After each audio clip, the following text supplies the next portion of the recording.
Chile estaba dividido en dos posiciones.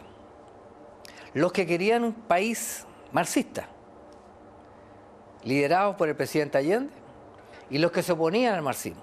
Solo acribillándome a balazos podrán impedirme voluntad de hacer cumplir el programa del pueblo.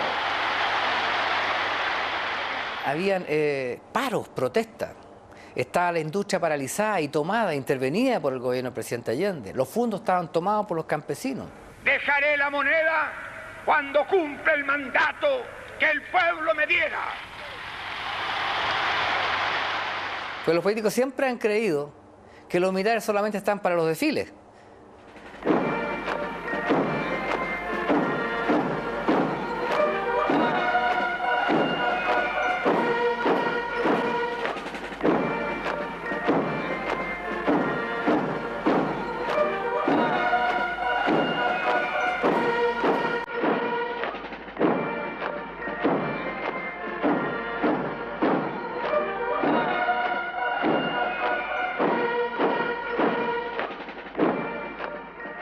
Pero los militares también pensamos y también creemos que hay que luchar por el bien nacional.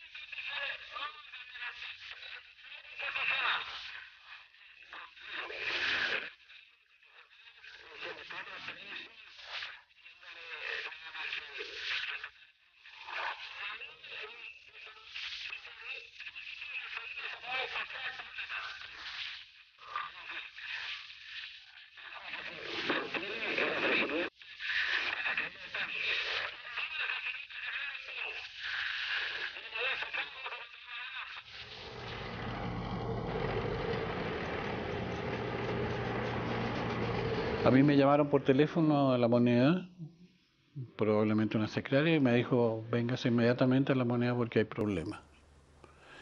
Yo, como habitualmente me levanto temprano y empiezo a trabajar temprano, me fui al Palacio de Gobierno y debo haber llegado aproximadamente a las 8 de la mañana.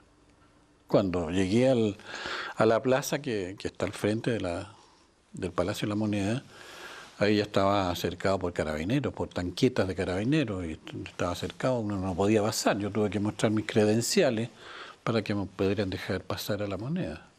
Bueno, antes que empezara el bombardeo, yo creo que era una sensación de desconcierto, no sabíamos qué iba a pasar. Se hablaba de un levantamiento en el puerto aquí de Valparaíso, pero desconcierto total. No sabíamos hasta que, bueno, con el correr de las horas, ahí se empieza a saber de que realmente hay un golpe militar total y muy serio. Era la tensión, un momento de tensión muy grande entre todos nosotros, que teníamos la incertidumbre de qué pasaba, ¿no? ¿Qué va a pasar con el país? ¿Qué va a pasar con su familia? ¿Qué va a pasar con mis hijos que están lejos? Bueno, Salvador Allende habló con mucha gente. Hubo mucha gente que fue al Palacio de la Moneda, que conversó con él, y el presidente les pedía que se retiraran y se fueran a sus lugares de trabajo y ahí esperaran los acontecimientos. Bueno, en La Moneda nos juntamos un grupo de haber sido unas 40 personas, una cosa así, ¿no? Ahora, en ese momento, en los primeros momentos, él no habló específicamente con nosotros. Él trataba de dirigir qué es lo que se podía hacer en ese momento. Después, cuando nos quedamos, el grupo definitivo que se quedó, que como le digo, deben haber sido unos 40, en que habían amigos de él, colaboradores, había gente de su guardia personal, había algunos detectives, ¿no? Después, en varias ocasiones, se dirigió a nosotros, ¿no? Y yo soy testigo directo del discurso, cuando él hace el discurso de las grandes alamedas, ¿no? Yo estaba sentado al frente de él, él estaba en su escritorio transmitiendo para una radio, Radio Magallanes, que era la única radio que estaba en ese momento en el aire, porque las demás habían sido bombardeadas. Compatriotas, esta será seguramente la última oportunidad en que me pueda dirigir a ustedes. Mis palabras no tienen amargura sino decepción, y serán ellas el castigo moral para los que han traicionado el juramento que hicieron. Sigan ustedes sabiendo que mucho más temprano que tarde, de nuevo, abrirán la grande Alameda por donde pase el hombre libre para construir una sociedad mejor. Entonces, bueno, de ese momento después nos junta nuevamente y nos dice que los que se puedan ir, que se retiren, que no quería héroes, ¿no? Que salváramos nuestras vidas, que nos fuéramos. Nadie se fue, todos nos quedamos con él. Él se encargaba de tranquilizarnos a nosotros, ¿no? Y él organizó más o menos la poca defensa que se pudo hacer con los muchachos de su guardia y algunos detectives, ¿no? Pero siempre estuvo muy tranquilo. Y también, bueno, en el momento que hace su discurso para la radio, cuando se junta con nosotros, siempre es de una tranquilidad muy grande, sabiendo que él realmente va a morir, ¿no? Yo creo que él había tomado la determinación de que él, y lo había dicho, que él no lo iban a sacar vivo de la moneda.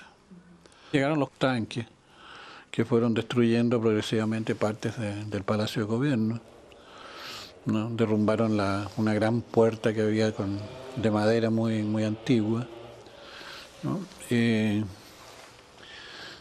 después conminaron al presidente a que nos rindiéramos. Y ahí es cuando el presidente dijo, si quieren ustedes parlamentar con el presidente de la República, vengan aquí al Palacio de la Moneda, que es donde se reciben a quienes quieren conversar con el presidente. O sea, él mantuvo la dignidad de su cargo, ¿no? Entonces ahí donde dicen que van a bombardear la moneda, si la gente no se retira antes de las 11 de la mañana, creo que fue, ¿no? Bueno, ahí es cuando nos junta y realmente las mujeres, a las mujeres que habían ahí, sus hijas, la Nancy Julián, la Isabel Allende y la Tati Allende, se van. Allende les obliga a que se vayan. La Tati Allende, una hija de él que era médico, estaba con un embarazo de 7, 8 meses, ¿no?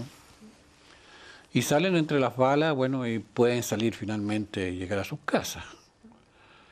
Y después de eso empieza el bombardeo aéreo, ¿no? Que significa la destrucción casi total de la moneda.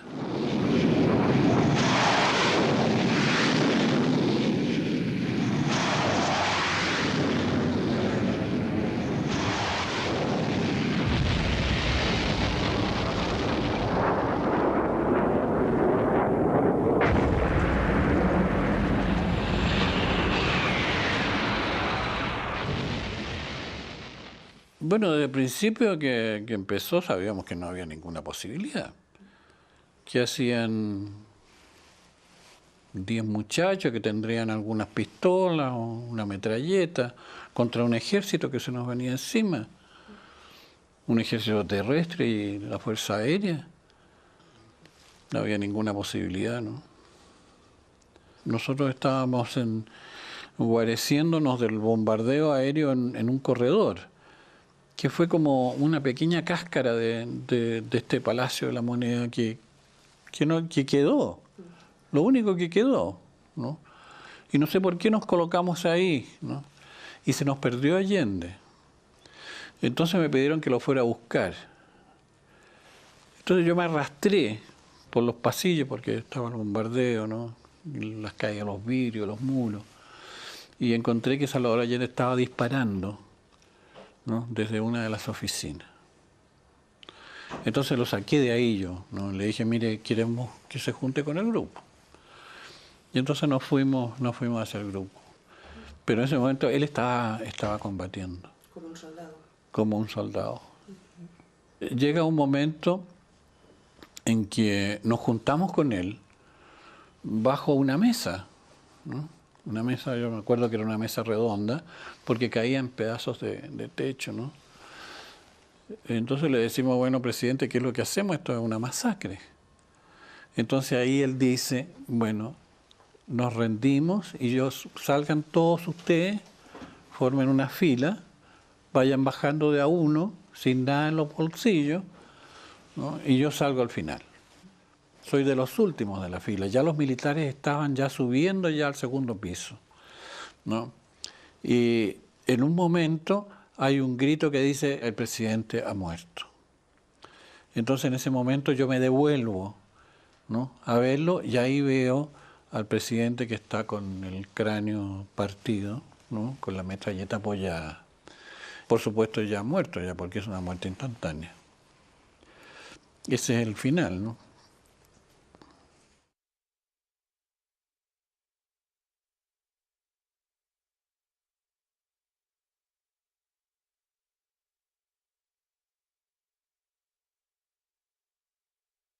Nos sacaron, ya los militares habían subido, fuimos bajando. Bueno, ahí lo pasamos bastante mal porque nos golpearon muchísimo. Muchas amenazas de pasarnos un tanque por así, nos tendieron en la calle.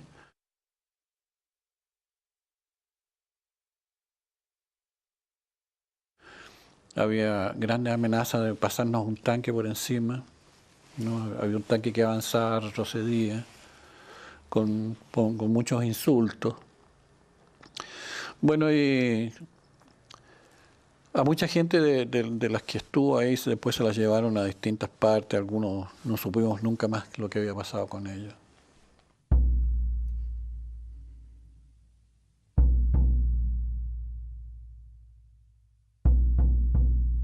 Si él no se suicidó, seguramente los militares iban a subir disparando arriba y nos iban a masacrar.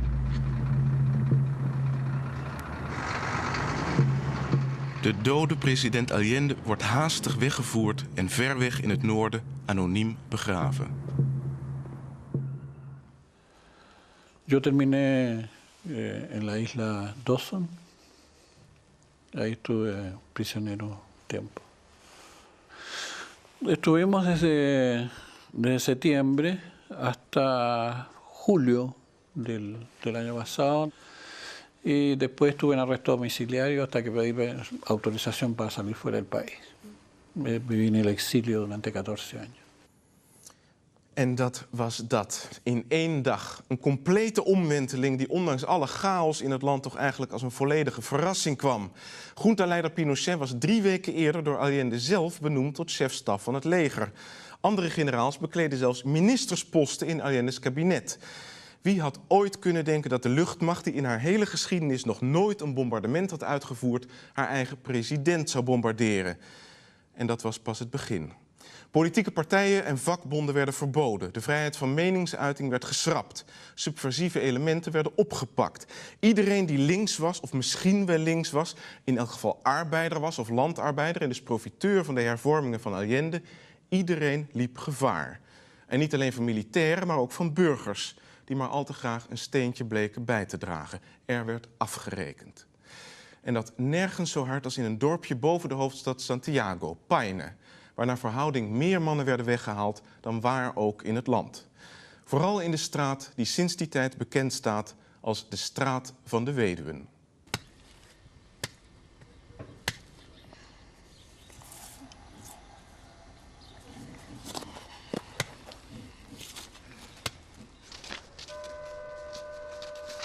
Son más de 70 las que faltan acá. Entonces, fusilados algunos y otros desaparecidos. Entonces, ejecutados también. O sea, no, sí, esto fue demasiado grande, fue muy demasiado grande. Este es el Callejón de las Viudas.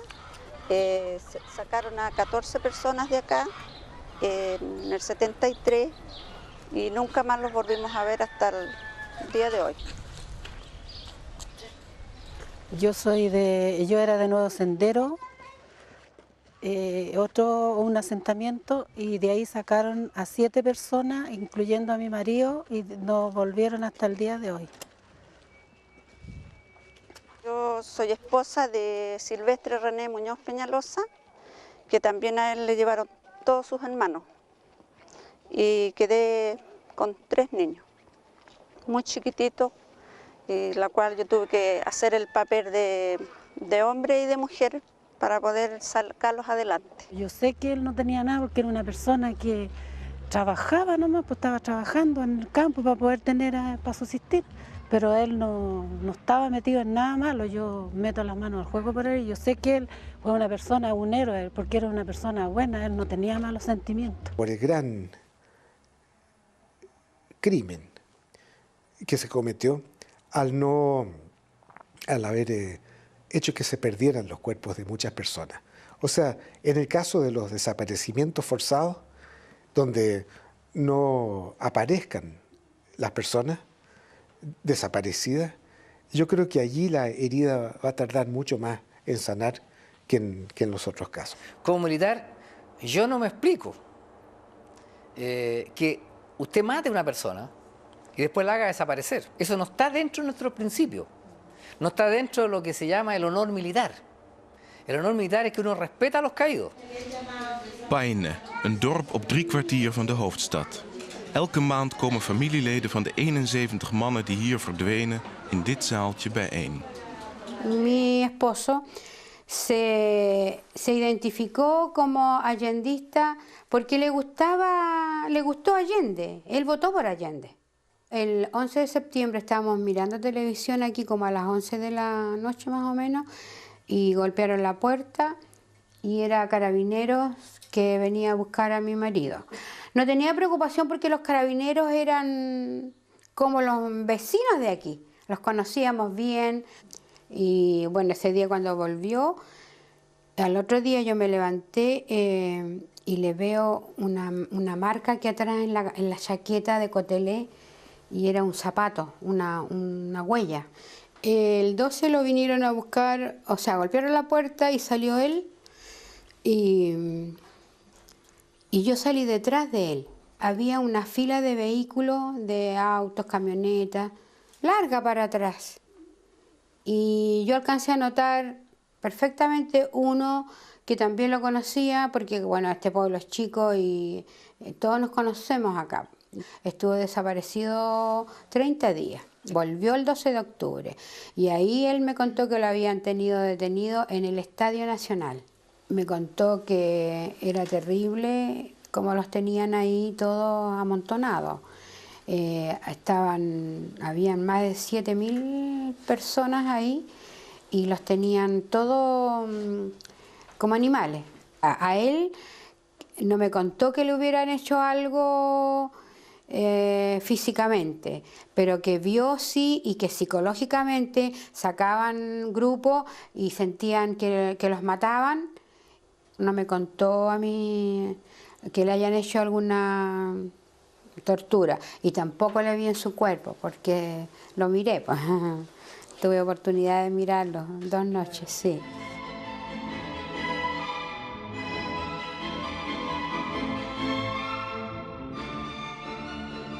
Nos acostamos el 15 de octubre por tercera noche después que él había llegado. Como a la 1:30 nos estábamos quedando dormidos, golpearon fuerte la puerta de acá. Y yo me levanté, me puse la bata y salí. Yo le dije, yo abro.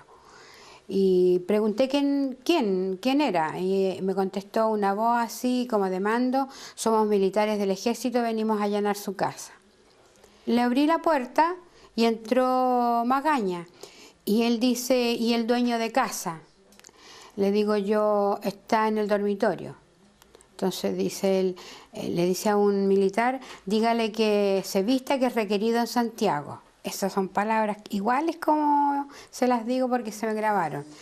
Que es requerido en Santiago para nuevas interrogaciones. Entonces sigue el militar hacia el dormitorio y yo seguí detrás de él. Y el militar le dijo, lleve su manta, le dijo, porque vamos para una parte donde hace mucho frío. Entonces él tomó su manta, que era una manta nortina, y se la echó aquí, al hombro, o chilota, algo así, y se la echó al hombro, así doblada aquí, y salió con él, y se fue. Y de ahí yo no lo vi nunca más, nunca más, nunca más. Yo estuve 17 años pensando que estaba vivo, que estaba en alguna parte. Me daba una cosa así como que yo tenía que sentir algo si se moría él. Y nunca sentí eso, fíjese. Durante muchos años no pudieron investigarse las causas como debieron haberse investigado. Por otra parte, la justicia militar tenía una competencia mucho mayor a la que realmente debía tener. Aquella mujer que perdió a su marido, o aquella mujer que perdió a su hijo, o a sus hijos, o a sus hermanos, siente un gran odio porque primero no encuentra a sus parientes. Segundo, porque tiene una noción de que quien lo ejecutó o quien lo hizo desaparecer es un uniformado.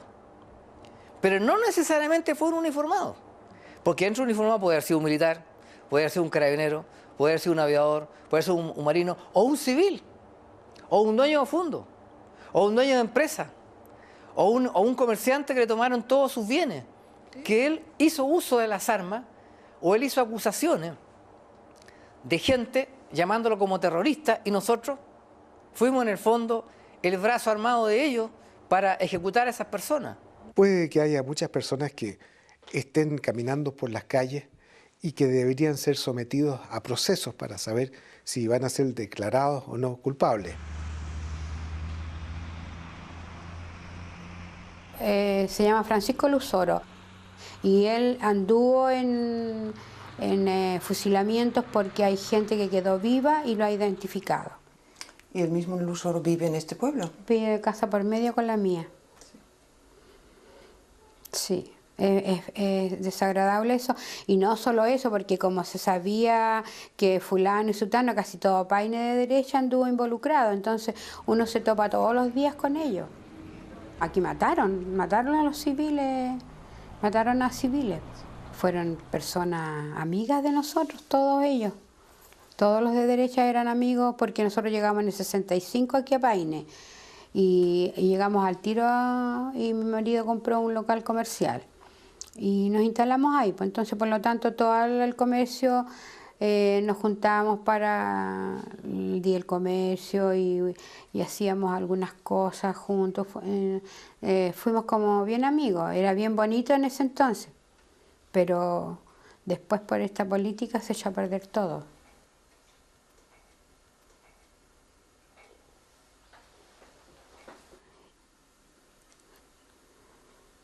Sí, ahora yo sé que ya no vuelve nunca más. Entonces tengo aquí en el alma rabia, odio yo creo.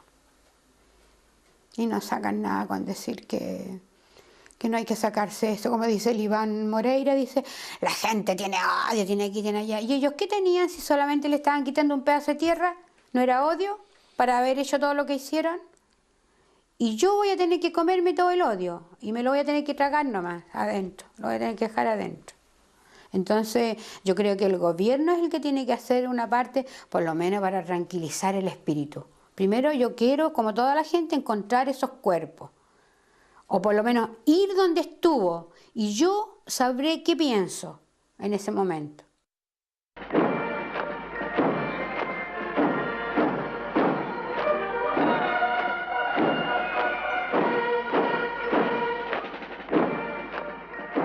Pero los militares también pensamos y también creemos que hay que luchar por el bien nacional.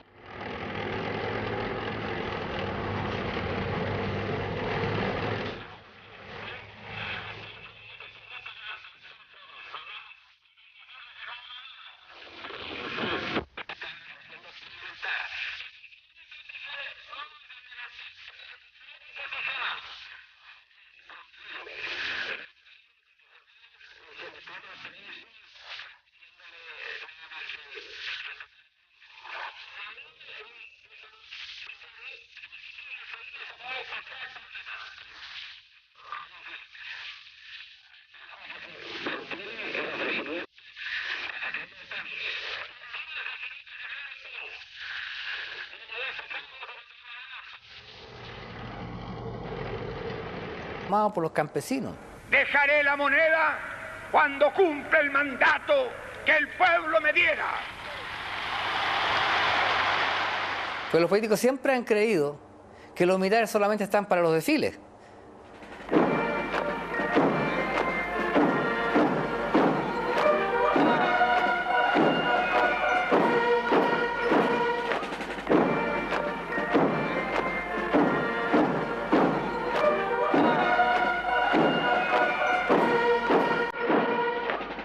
Chile estaba dividido en dos posiciones. Los que querían un país marxista, liderados por el presidente Allende, y los que se oponían al marxismo. Solo acribillándome a balazos podrán impedirme voluntad de hacer cumplir el programa del pueblo.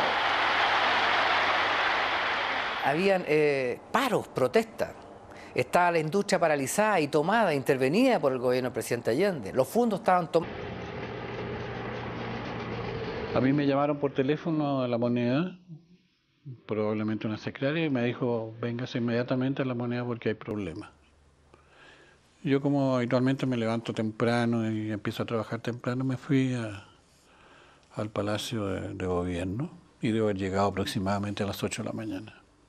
Cuando llegué a la plaza que está al frente del Palacio de la Moneda, ahí ya estaba cercado por carabineros, por tanquetas de carabineros, y estaba cercado una